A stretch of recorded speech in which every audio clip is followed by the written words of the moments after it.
This is Celebrity Thursdays. Every Thursday, we present you with another celebrity. Today, we're looking at 15 things you didn't know about Sean Connery. Welcome to Alux.com, the place where future billionaires come to get informed. Hello Aluxers, and welcome to another exciting original video presented by Alux.com. Today we're revealing some interesting and lesser-known facts about Scottish actor and producer Sean Connery. Thomas Sean Connery was born August 25, 1930 in Edinburgh, Scotland. He was typically called Tommy or Big Tam in his younger years. He joined the Royal Navy in his late teens, but was medically discharged due to stomach ulcers. He had a variety of jobs before he discovered his passion for acting. He started as a stage actor and then took small television roles before moving on to film. He's best known for his 7-film stint as James Bond, but he's appeared in a number of successful films, including Robin and Marian, Highlander, The Untouchables, The Hunt for Red October, First Night, Finding Forrester, and The League of Extraordinary Gentlemen. He officially retired from the movie industry in 2006 at the age of 75, but he's made a few appearances since then. Connery has had an incredible 50-plus year acting career and has the riches and lifestyle to show for it. If you're new here, welcome. Be sure to subscribe and follow us on Instagram at Alux. We want to learn some more about Connery because we are inspired by his success, longevity, ambition, and talent. So, let's take a closer look now at this influential filmmaker with the 15 things you didn't know about Sean Connery. Number 1. He worked as a nude model and casket polisher before becoming an actor. Connery held a wide range of odd jobs before he began to make a living as an actor. He started out as a milkman when he was a teenager. After leaving the Royal Navy, he was employed as a lifeguard, a taxi driver, and even a coffin polisher. Perhaps his most interesting job was that of a nude model for art students of the Edinburgh College of Art. He earned about $40 per hour at today's valuation, which was 15 shillings at the time. Scottish artist Richard DeMarco, who was a student at the time, described Sean as being too beautiful for words, a virtual Adonis. Number 2. His salary for Diamonds Are Forever set a world record. Connery shattered records in the film industry when he agreed to come back as James Bond in the 1971 film Diamonds Are Forever. His base salary was $1.2 million plus 12.5% of net U.S. profits, totaling $6.7 million, which would have been close to $40 million at today's valuation. This was completely unheard of at the time and made the Guinness Book of World Records for the highest film payday for an actor in history. Just to put that into perspective, Daniel Craig made $24 million for Spectre. Connery ended up donating the entire salary to his foundation. Number 3. He turned down an opportunity to become a professional football player. Growing up, Sean was very passionate about playing football, or soccer if you live in the US. When Sean was 23, he was playing in a football match on tour with a Play South Pacific. He was unaware that there was a scout from Manchester United in the stands, and the scout was very impressed with Connery's football skills. He offered him a £25 per week contract on the spot if he agreed to sign with the team. Connery considered it, but thought he could have had a longer career if he stuck with acting. He later called it one of the most intelligent decisions he's ever made. Number 4. James Bond author Ian Fleming was not pleased about Connery playing Bond. Connery remained a relatively unknown actor until he was cast in the life-changing role of James Bond. Although he showed up to his audition looking disheveled and scuffy, he impressed the producers so much with his demeanor and his charisma, they decided right then and there to cast him. The author of James Bond, Ian Fleming, was not pleased, though, because he didn't think an unrefined Scotsman was right for the role. He wanted Cary Grant instead, but Connery changed his mind with his performance in Dr. No, and Fleming fully embraced him, even giving Bond a half-Scottish background in future novels. Number 5. His net worth is $350 million. Sean was paid just $17,000 to star in his first Bond film Dr. No, which jumped to $250,000 for From Russia with Love, $500,000 for Goldfinger, $750,000 for Thunderball, and $1 million for You Only Live Twice. Beyond his Bond films, he earned $4 million for The Hunt for Red October, $9 million for The First Night, $12 million for The Rock, $20 million for entrapment, $15 million for Finding Forrester, and $17 million for the League of Extraordinary Gentlemen. These salaries and more have given him a net worth of $350 million. Number 6. Steven Seagal broke Connerys' wrist while they were training together. American actor and martial artist Steven Seagal was working with Connery to teach him Aikido for the 1993 Bond film Thunderball. Steven and Sean held a training session at Connery's apartment, but he said that he got too cocky when trying to defend himself from Seagal, and Seagal ended up breaking his wrist by hitting him at a bad angle. Connery spoke about this during a 1996 interview on The Tonight Show with Jay Leno, and he said he never fully recovered from the injury. Number 7. His ex-wife accused him of not leaving their son any inheritance. Connery only has one child, a son named Jason that he had with his first wife Diane Salento, who he divorced in 1973 after 11 years of marriage. Diane caused a stir in 2008 when she said in an interview that Connery refused to give any financial help or inheritance to his son, saying he insisted that Jason make his own way in the world.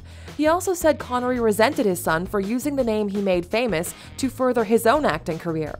Jason, who is a respected actor and director, came forward to defend his father, saying that none of what his mother said was true, and that his father and he have a great relationship. Number 8.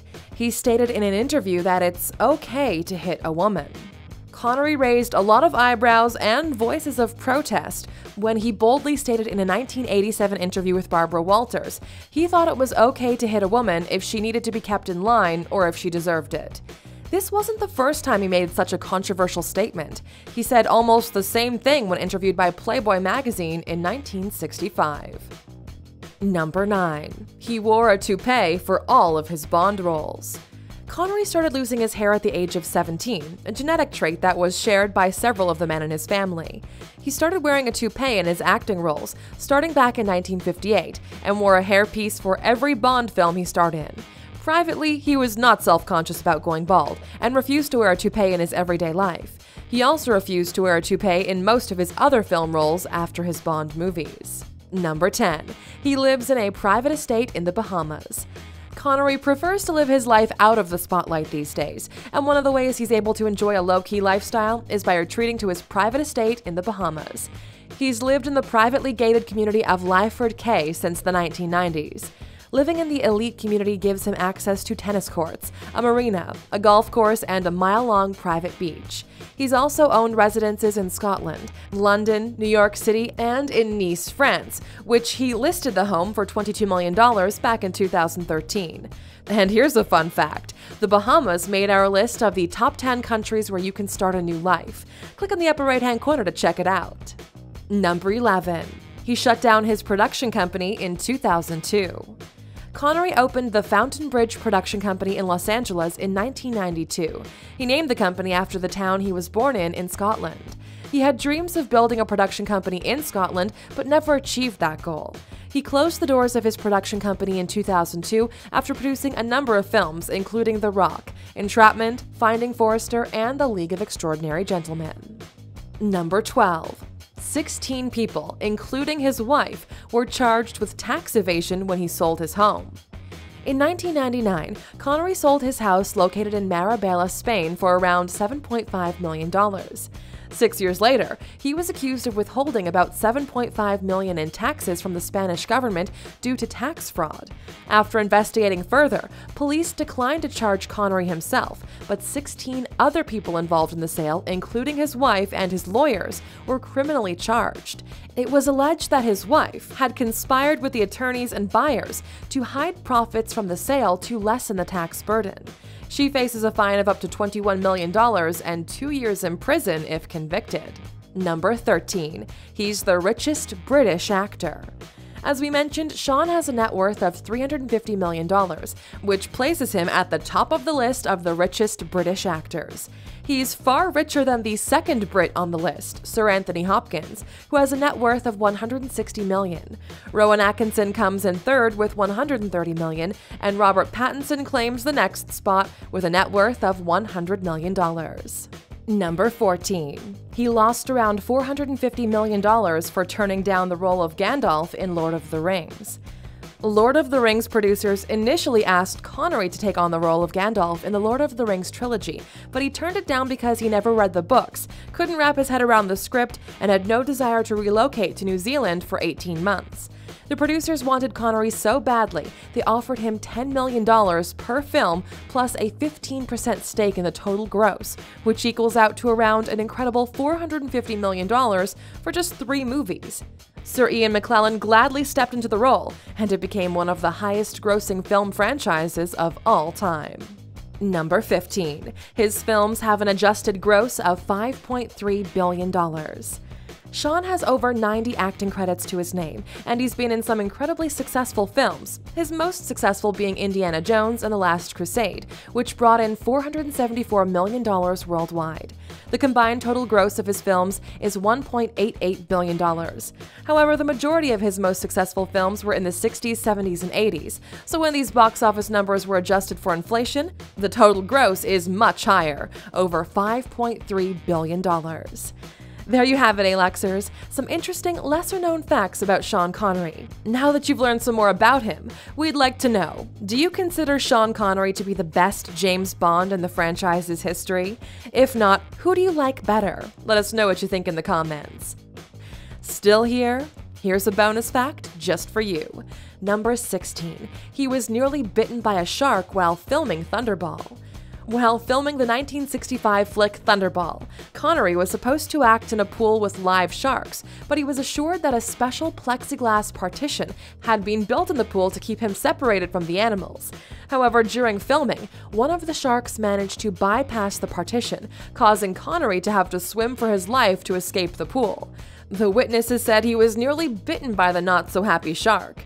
The special effects director said he got out of the pool so fast, it was like he was walking on water. Thank you for spending some time with us, Aluxers. Make sure to like and subscribe so you never miss another video. We also handpicked these videos, which we recommend you watch next. Thank you for being an Aluxer, and we'll see you back tomorrow.